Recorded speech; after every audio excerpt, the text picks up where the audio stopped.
Salam alaikum. Donc, nous sommes aujourd'hui dans un cours de géométrie qui concerne aussi le triangle rectangle. C'est une nouvelle notion. Donc, premièrement, on commence par des vocabulaires. Donc, on a un triangle rectangle ABC, on sait. Donc, comme on appelle le côté opposé à l'angle droit, donc c'est AB, donc c'est l'hypoténuse. Donc, on a d'autres côtés.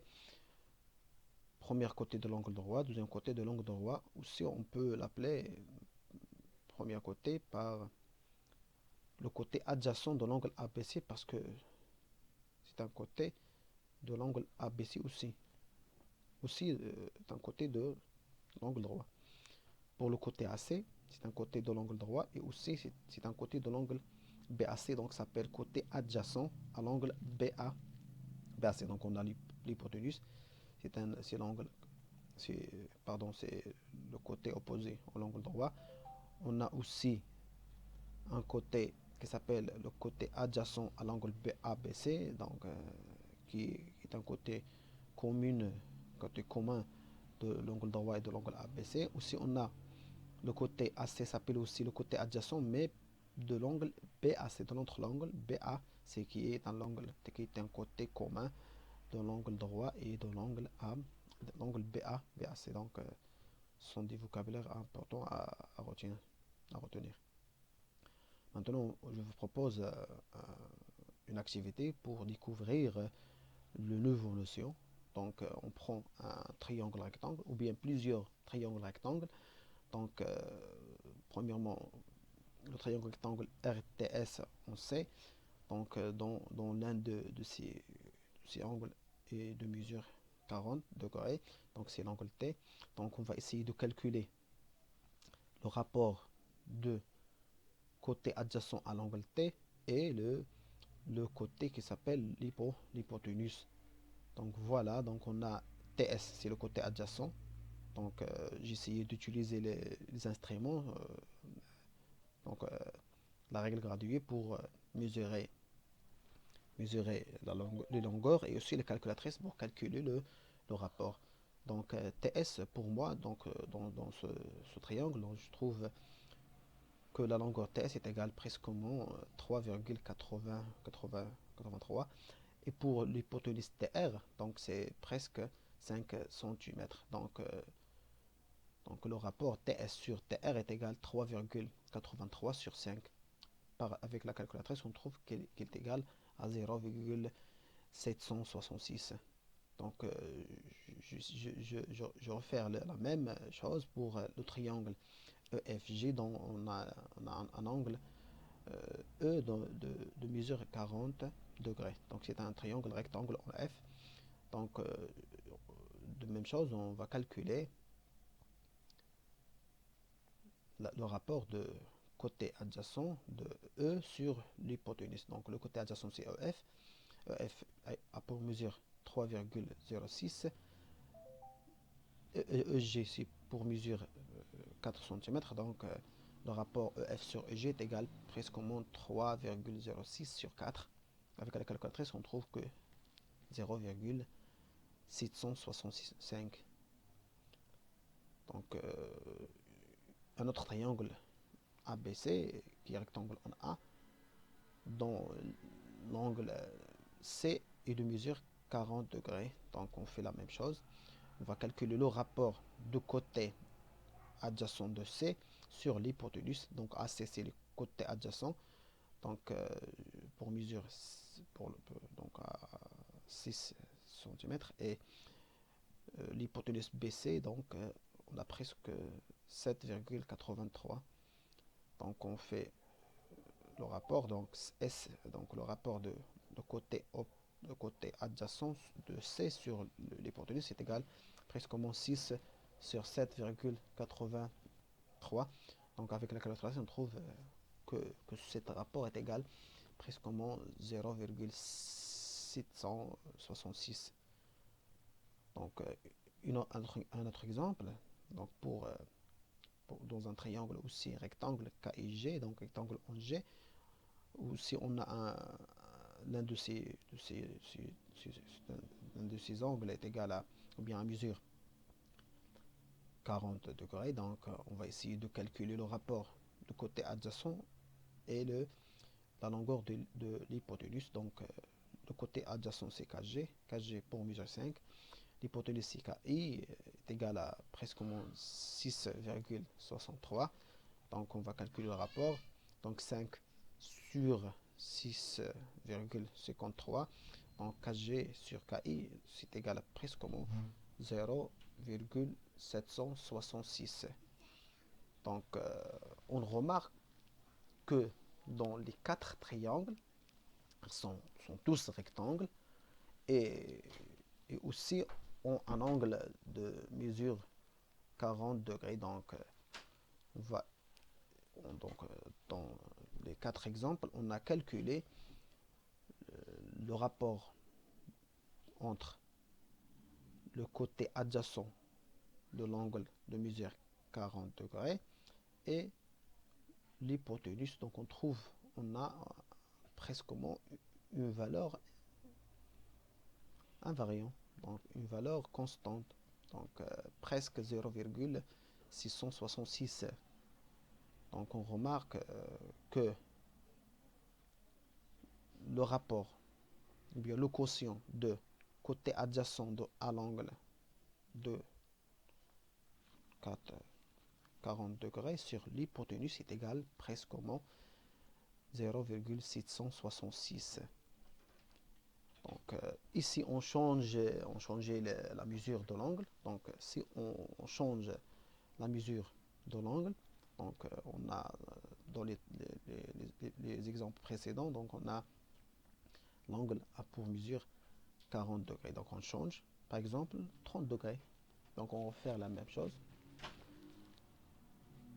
Donc un triangle rectangle en S. Donc on va essayer de calculer le rapport entre le côté adjacent et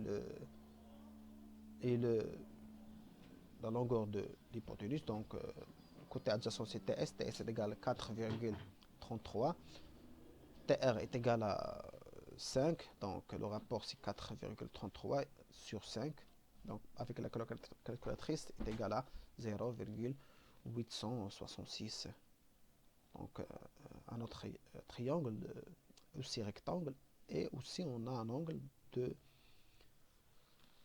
mesure 30 degrés. Donc on va essayer de calculer le rapport de côté adjacent et l'hypoténuse. Donc le côté adjacent c'est EF, avec la règle gradient on trouve égal 3,46 et l'hypoténuse EG est égal à 4 cm. Donc le rapport EF sur EG est égal à 3,46 sur 4 est égal presque 0,865. Un autre exemple aussi, triangle ABC, aussi rectangle, et la mesure de l'angle C est égale à 30 degrés. Donc on va essayer aussi de calculer le rapport entre le côté adjacent de C et l'hypoténuse. Donc le côté adjacent AC est égal à 7 cm, BC est égal à 8,08. Donc le rapport c'est 7 sur 8,08 est égal presque 0,866. Donc on trouve dans les trois exemples qui ont tous rectangle et ayant un angle de mesure 30 degrés. Donc on a déjà calculé le quotient de côté adjacent à cet angle sur l'hypoténuse. Donc on trouve presque égal à 0,866, c'est presque constante. Donc on remarque que le côté adjacent à l'angle de mesure 30 degrés sur l'hypoténuse est égal à 0,866. Donc, conclusion de cette activité de découverte, donc on trouve, si on a un triangle ABC rectangle en A, donc pour un angle ABC donné, donc donné, ça veut dire dans un triangle, le quotient BA sur BC. Donc BA, c'est le côté adjacent. Sur BC, c'est l'hypoténuse, est constant. Ça veut dire inchangeable, donc invariant.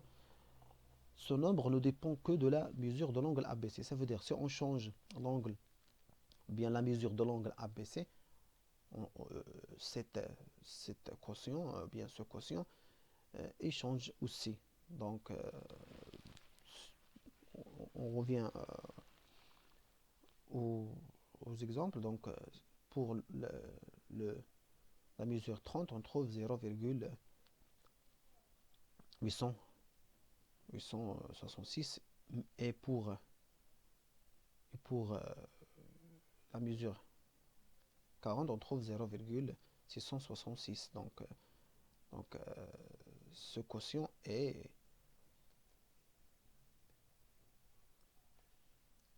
il dépend il ne dépend que de la mesure de l'angle AB. Ça veut dire si on change la mesure de l'angle, donc ce quotient va changer aussi. Donc ce quotient s'appelle en mathématiques le cosinus. Le cosinus de l'angle ABC. On ne peut pas dire le cosinus seulement, mais c'est le cosinus de l'angle parce qu'il dépend de cet angle. Donc on peut le noter cos ABC.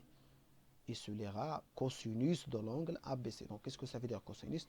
Cosinus de l'angle ABC, c'est le quotient de le côté adjacent à cet angle ABC par exemple sur l'hypoténuse. Donc dans cet exemple on a le côté adjacent c'est BA et l'hypoténuse c'est BC.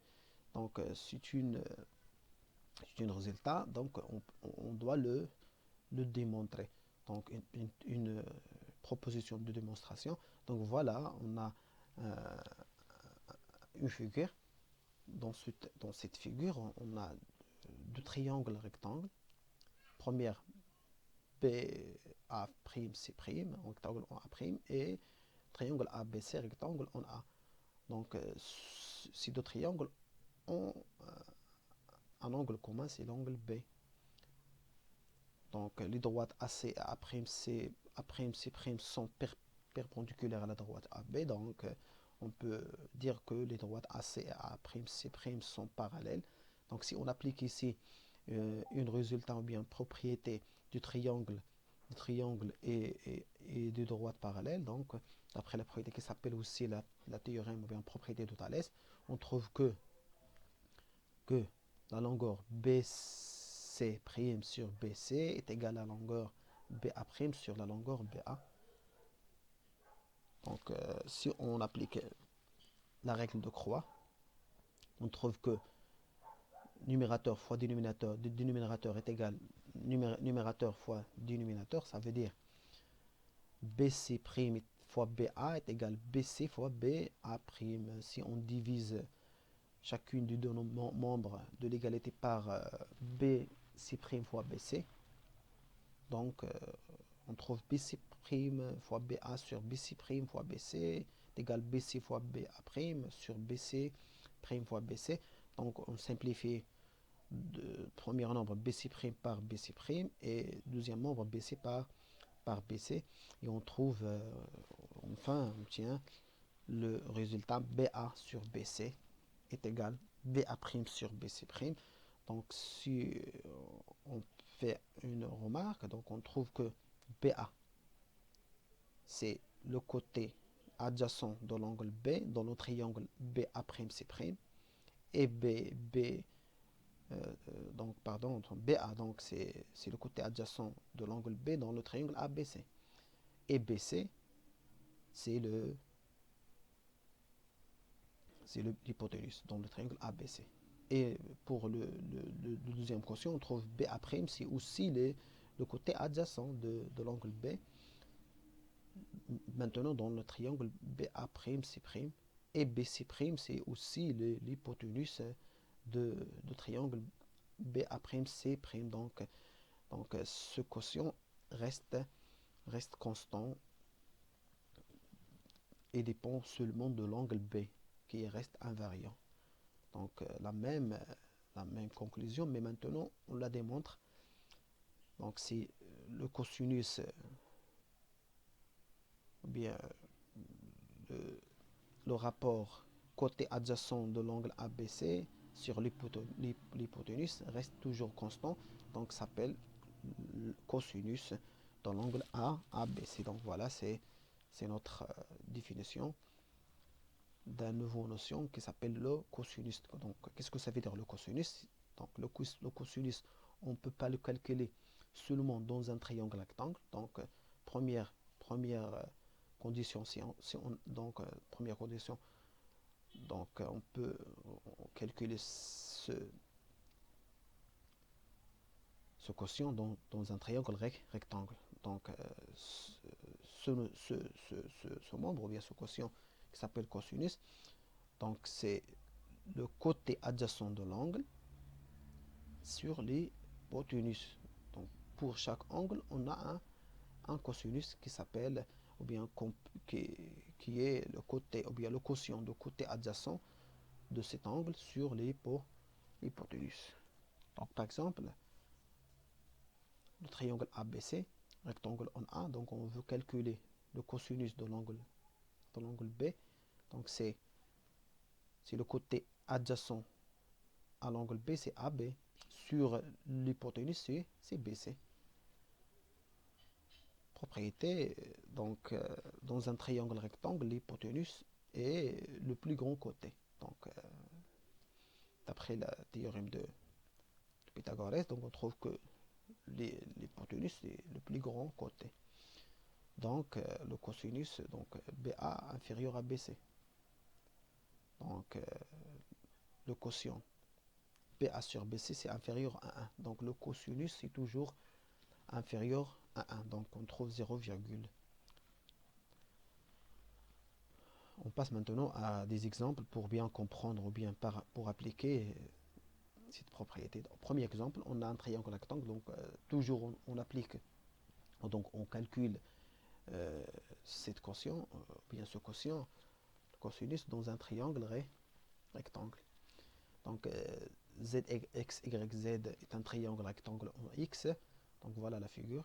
On donne X, Y est égal à 4 et YZ est égal à 6 cm. Donc on va calculer le cosinus de l'angle X, Y, Z. Donc le triangle est un triangle rectangle en X, donc le cosinus est égal au côté adjacent sur l'hypoténuse. Donc le côté adjacent, c'est X, Y. L'hypoténuse, c'est Z, Y. Donc le cosinus de l'angle X, Y, Z est égal à X, Y sur YZ. Maintenant, on va remplacer chaque mesure par une valeur donnée, par la valeur donnée, s'il existe. Hein. Donc, cosinus de X, Y, Z est égal à 4. X, Y est égal à 4. Donc, on remplace X, Y par 4. Et YZ est égal à 6. Donc, voilà là, le cosinus de l'angle. Donc, on peut aussi calculer la valeur 4 sur 6 par la calculatrice. Donc, on trouve une valeur approchée. Donc, voilà. Deuxième exemple, on utilise dans cet exemple le cosinus pour calculer soit le côté adjacent d'un angle ou bien pour aussi calculer l'hypoténuse. Donc les données de cet exemple, donc EFG est un triangle rectangle en F, voilà la figure. Donc on donne EG est égal à 6 cm et cosinus de EFG est égal à 0,8. Donc on va calculer la distance EF, c'est le côté adjacent de l'angle E. Voilà. Donc pour calculer cette longueur, donc on ne peut pas appliquer le théorème de Pythagore parce qu'on a seulement une longueur. Donc pour appliquer le théorème de Pythagore, on a besoin de deux longueurs. Donc GF est inconnu. Donc on ne peut pas appliquer le théorème de Pythagore. Donc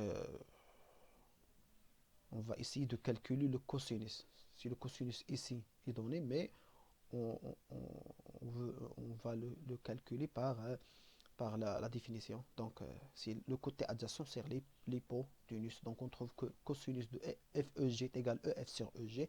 Donc, le côté adjacent de E, c'est EF. Sur l'hypoténuse, c'est EG.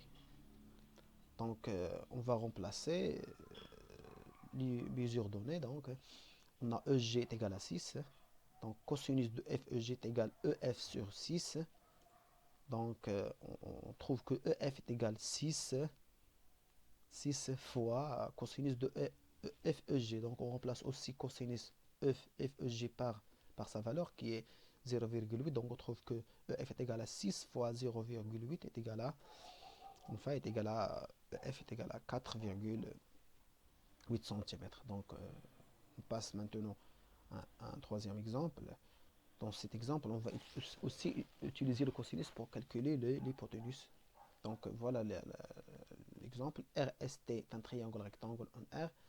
On donne SR est égal à 4 et cosinus de RST est égal à 0,4. Calculer ST. Donc voilà la figure. Donc le triangle rectangle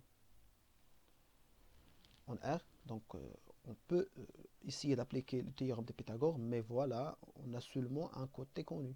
Donc le côté RT est inconnu, le côté ST aussi inconnu. Donc on ne peut pas appliquer le théorème de Pythagore. Donc ce qu'on peut faire, donc on va essayer de calculer le cosinus par la définition qui est cosinus est égal à côté adjacent sur l'hypoténuse. Ça veut dire cosinus de RST est égal à SR. SR c'est le côté adjacent de l'angle S. Sur ST c'est l'hypoténuse. Donc on va remplacer SR par 4 parce que SR est égal à 4 d'après les données de cet exemple. Donc ST est égal à 4 sur cosinus de RST. Donc on applique ici la règle de croix. Donc si on remplace cosinus par sa valeur 0,4, on trouve que ST est égal à 4 sur 0,4. Donc ST est égal à 10 cm. Donc cette présentation est finie, mais j'ai une petite remarque. Donc la remarque, c'est de faire, ou bien c'est de refaire les exemples, ou bien l'activité. Donc dans cette activité, donc vous devrez le faire avec le vous-même. Donc on utilise les instruments pour tracer un triangle rectangle dont l'un de ces angles est égal à 30 degrés, ou bien et dans d'autres figures de côté de mesure 40 degrés, et essayer de faire la même chose pour assurer cette activité. Et voilà, essayez d'écrire définition et aussi les exemples.